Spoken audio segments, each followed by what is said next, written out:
Today, me and you, we're gonna go for a drive on this beautiful day. I mean, the weather today is great. Yesterday, it was raining cats and dogs.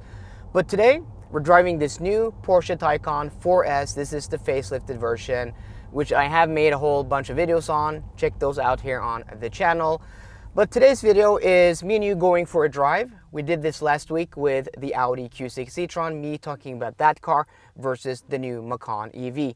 And in this video, I'm going to talk about this compared to the same car, that Macan EV. And this video, like last week's video, it isn't a review. This is just a drive, my thoughts that I am expressing on camera. So we're not going to have a lot of B-roll. We're not going to have music and editing. This is just going to be more like a one take, more like a podcast. But you guys seemed to like that video last week. So if you still like this format, give it a thumbs up. And also, guys, more than 80% of you aren't subscribed to the channel. What the heck is going on? You're watching the content. Please subscribe because it really helps me out a lot. And we're really trying to get to 50,000 subscribers before the end of this month. And we're really close. And if we do, I'm going to go on a large road trip somewhere in Europe. Maybe in this Taycan or maybe in a Macan. You guys are going to choose the car. But a road trip through Europe is long overdue. But I want to hit that 50,000 subscriber mark. So thanks a lot, guys. So, you know, as last week's video, these are my subjective opinions. It's not going to be objective. It's not a review. It's just me expressing my thoughts as per the title of this video.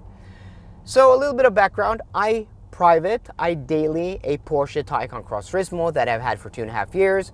I've done 45,000 kilometers in that car and I love it to death. But I've had it for a few years now. It's actually the car I've owned the longest for the past 10 years, which really says a lot about how much I like that car, because you have to think about my week to week, how my work and how my life is, which is crazy. And again, thanks to you guys. But almost every week I travel somewhere and I drive a new car. If I don't do that, I have a new car on loan here. But what's the common denominator is that every time I'm done with a car, I hop back into my private vehicle, which is my Porsche Taycan Cross Turismo, which in my opinion is probably the best electric car out there. But I had quite a few cars on order. I had an EX90 on order that I recently canceled. I had a Macan Turbo on order that I also recently canceled. So the Macan Turbo, like a new exciting electric car from Porsche, that maybe you guys are more excited about than me. I wasn't really super excited about it. I was glad about it, but I'm like, okay, new car on the channel, and it was reasonably priced compared to the facelifted Taycan here in Norway, this one, with now VAT above that 500,000 kroner mark, and also compared to, you know, the performance you got. You could get into a turbo the way I spec the car at like 1.6 million kroner, so about 140,000 euros. And compared to even the pre-facelifted version before we got, you know, that VAT on electric cars in Norway, that was still very good priced. And also you had the performance of the pre-facelifted version of this. Like that car, 0 to 100 kilometers an hour in 3.3 seconds. But also after sitting on the order for a while, I'm like, yeah, but the Macan is, you know, the entry-level product into the Porsche lineup, right? So like logically, it's not going to be as good. It's not going to be as premium or as sporty or as special as this car. Those were my initial thoughts. And the more I sat on the order, even though I spec'd out, you know, the top spec turbo with a lot of cool options, like I went for the black upgraded leather interior, but with like blue inserts, like the spec was crazy. And I'm sure that would have been a really nice car. But I wasn't invited to the drive in Nice, and I wasn't invited to the launch here in Norway, like the press showing. And after that, I also saw a few videos of guys I know reviewing the car in Nice and around the world. And my initial thoughts were like, yeah, it is a downgrade, like when it comes to the interior materials. Like this car has the upgraded leather, this Taycan here, which I also have in my Taycan. So you get this beautiful leather on the dashboard, on top of the doors, on the middle section of the doors, and on the bottom of the doors. You also get it here on the center console, like on the top of the center console, on the mid part of the center console, and also all this part here. All of this is in beautiful, beautiful soft leather. But with the Macan, you don't get that much leather. So already it's like, it's not as premium as a product. So those were my thoughts, and I'm like, yeah, okay, I canceled the order. Like, I don't want to pay that much money for buying a car that I haven't even driven, right? Why would I spend my own money before even driving the car? So those were my how I like resonated, right? And then a few months go by, and then I get invited to the drive of the new rear-wheel drive version and also the 4S in Stuttgart, which I did earlier this week. And my immediate impressions, like, and I also had the Q6 e-tron on loan, and I, had driven my Taycan also recently. My immediate impressions was like, this is a great car. It's better than the Q6, which is shares a platform with.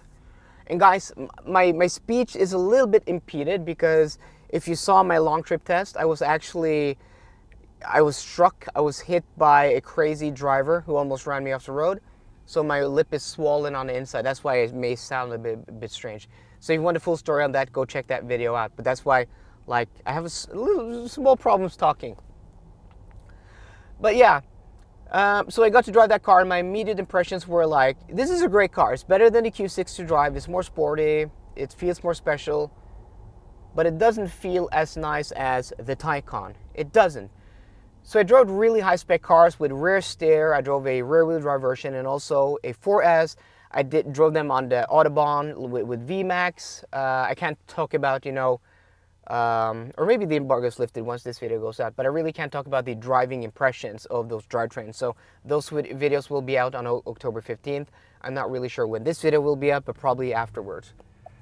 But like, great cars to drive. Like the base 4 and the turbo are out, and these aren't going to be much different to drive, right? If different at all. Good cars to drive. But my impression is that the Taycan just feels more special and also more sporty, better steering, more compliant in the suspension, and just feels like more like a Porsche and less like an SUV. And then I fly home to Norway after, spending 2 days in Stuttgart, driving 2 cars, going VMAX on the Autobahn. Great cars to drive.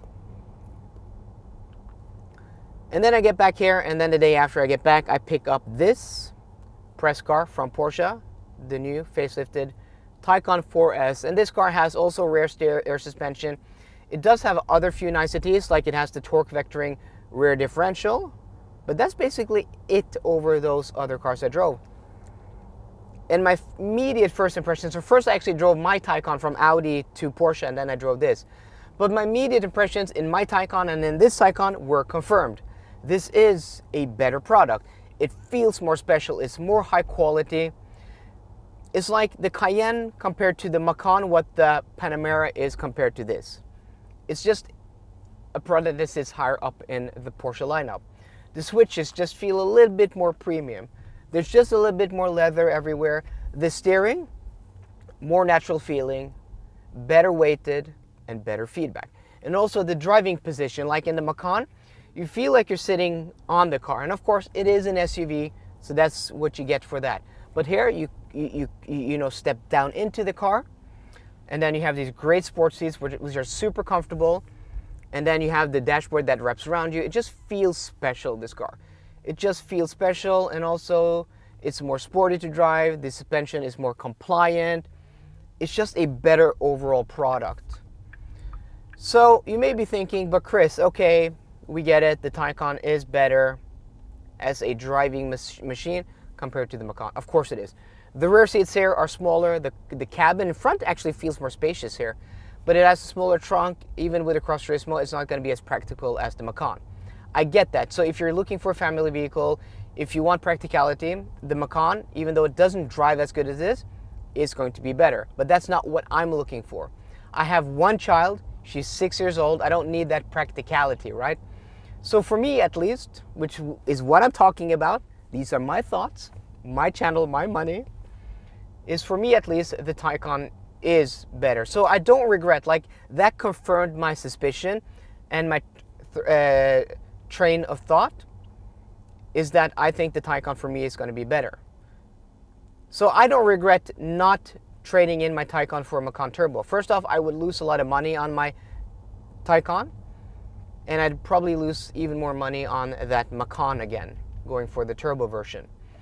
So for me, two options, like either sit on my car, which is an awesome car and I'm going to pick it up now afterwards, or getting one of these. And you may be thinking, but Chris, the Taycan is a lot more expensive, and it is. If you spec a Macan 4 and you spec a Taycan Cross Turismo, spec for spec with the same options, that Taycan is going to be about 250,000 kroners more expensive, or about 22,000 euros. And that is a lot of money. But also, if you think about it this way, for the price of that Macan Turbo, I could get a 4S like this with basically the same options. And this is only marginally slower than that Macan Turbo. That does 0 to 100 kilometers an hour in 3.3 seconds, and this does it in 3.7.